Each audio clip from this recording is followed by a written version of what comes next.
د کونړ سیند د څپانده کېدو له امله د کامې ولسوالۍ شاوخوا 80 کورنۍ زیانمنې شوي او په سلګونو نورې کورنۍ له سخت ګواښ سره مخ دي. د کامې ولسوالۍ د داخلو سیمې قومي مشر فضل ربي ازادي راډیو ته وویل چې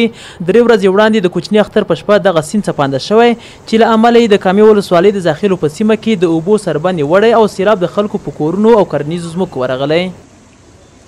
نوموړی وایي د سیلاب له راوتلو څخه مخکې خلکو خپل کورونه خالي کړي چې د سر زیان نه لري خو لسګونو کورنیو ته یې مالي زیانونه اړولي. دی وایي که چیرې د دې اوبو مخه ونه نیول شي د داخلو او یو شمېر نورو سیمو په سلګونو کورنۍ د دې اوبو له سخت ګواښ سره مخ دي. تقریبا 80 کورونه د اوبو په منځ کې ګیر دي. په دغه 80 کورونو کې 10 کورونه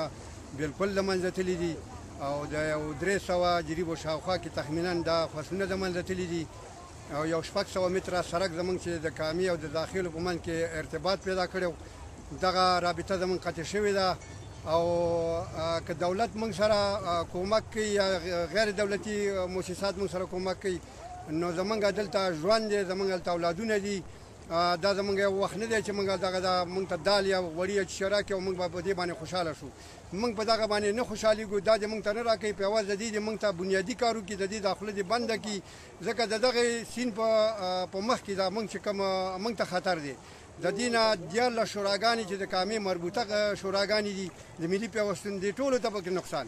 نوموړی وایي د دې ستونزې څخه یې ولسوالۍ خبره کړې او ورسره ژمنه کړې چې د دې مشکل د حل لپاره به ګام پورته کړي. هڅه مو وکړه چې په دې اړه د ولایتي ادارې نظر هم راواخلو خو د اختر د رخصتۍ له امله د اړیکو پر نیولو بریالي نه شو.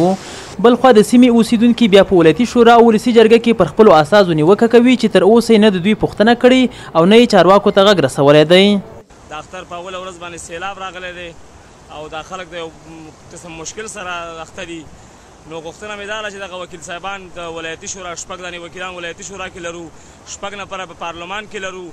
او په زمین کې دوی بیخي زموږ پوښتنه ونه کړه دلته به راتلل لاسپیکرې به مو ورته ولګولې چغې به یې وایي چې د دې قوم خدمت به کوو. بدبختانه نن 5مه ورځ ده چې یو وکیل صاحب رانغی او د دې ولس غږ یې چارواکو ته ونه رسولو. د دې اوبو مخه چې ونه نیول شي دا ټول داخل ته دغه داخل خو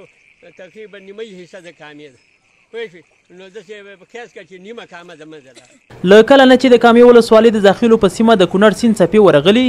که څه هم ځینو خلکو د خپل کور لوښي او کالي امن ځای ته انتقال کړي خو د ډیرو نورو څخه اوبو لاندې کړي او په ځمکو کې شنه ولاړ فصلونه یې له منځه وړي. که چیرې د دې اوبو د بندېدو مخه ونه نیول شي نه یوازې چې د زیانمن شوو کورنیو پرته نور کورونه به زیانمن کړي بلکې د دې سیمې په زرګونو جریبه ځمکه به له ولاړو فصلونو سره تخریب کړي.